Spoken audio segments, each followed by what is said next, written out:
Предварительно заказали. Сейчас будем разбирать. Покажу, как меняется тена в таких стиралках. Откручиваем аккуратно вот это вот.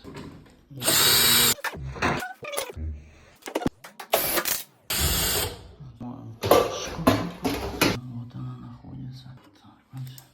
Легче было снять резинку. Тен просовываем внутрь полностью. И вытягиваем вот эту вот уплотнительную резинку. Потом достаем тен, так будет легче. Тен. Она сгорела.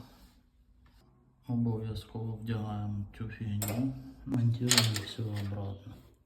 Как хорошо зашла, желательно намочить ее мылом. Вот и все, ты боялась. Только юбочка помялась.